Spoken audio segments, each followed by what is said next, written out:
And next part is part number 6 of this question, and this question is question number 6 of exercise 9.5 class 8th maths.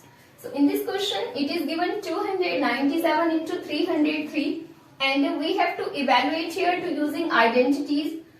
So इसको किस तरह से evaluate करेंगे and इसमें कौन सी वाली आइडेंटिटी को यूज करेंगे जो इसमें सुटेबल होगी एंड जिससे कि हमारा आंसर बिल्कुल इजी मेथड से आ जाए। तो यहाँ पर हम देख सकते हैं कि ये है 297 एंड ये जो 303 है, इसमें हमें एक चीज दिखाई दे रही है कि अगर हम इस 297 को लिखें 300 माइनस 3 एंड अगर हम इसको लिखें 300 प्लस 3, इसमें हमें कैसे पता लगता है कि हमें कौन सी वाली आइडेंटिटी यूज करनी है एंड कौन सी नहीं। तो हमें इन दोनों नंबर्स में ही एक कॉमन नंबर ऐसा ढूंढना होता है जो दोनों में यूज हो रहा हो। तो हम देख सकते हैं कि जो 297 है वो अगर 300 में से 3 को माइनस कर दे तो ये 297 हमें मिल सकता है एंड अगर इस 300 में को इस 3 को ऐड कर दें तो हमें 303 मिल सकता है।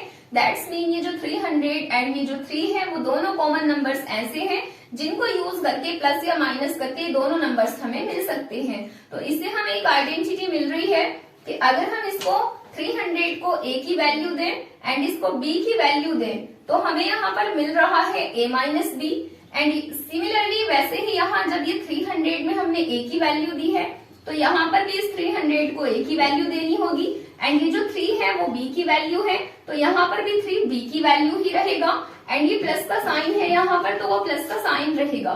अब यहाँ पर बीच में जो साइन है वो है मल्टीप्लाई का, तो इसमें हम इजीली देख सकते हैं कि पहले लिखा है a माइनस बी, उसके बाद इनटू में लिखा है a प्लस बी। सो एक आइडेंटिटी होती है जो मैंने पिछली वीडियोस में भी बताई है that a minus B into a plus B will be equals to a square minus b square. तो ये जो आइडेंटिटी होती है वो इसके इक्वल होती है।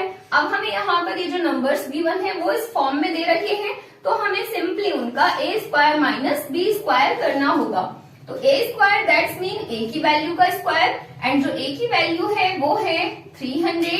तो 300 का जब स्क्वायर करेंगे उसके बाद माइनस लगा करके यहाँ b की वैल्यू का स्क्वायर करेंगे एंड जो b की वैल्यू है वो है 3।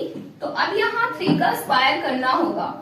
अब इसको सॉल्व करते हैं तो 300 का जब स्क्वायर करेंगे, इसका इजी मेथड क्या होता है स्क्वायर करने का, जब भी किसी नंबर में 0 यूज होता है उनका डबल कर देते हैं एंड जो एक सिंगल डिजिट बची है उसका स्क्वायर कर देंगे। तो 3 का स्क्वायर 9 होता है एंड इसमें 2 टाइम्स तक 0 यूज हुए हैं तो इसका स्क्वायर जब हम करेंगे तो हमें यहाँ पर 4 टाइम्स तक 0 लेने होंगे एंड यहाँ पर ये माइनस का साइन है।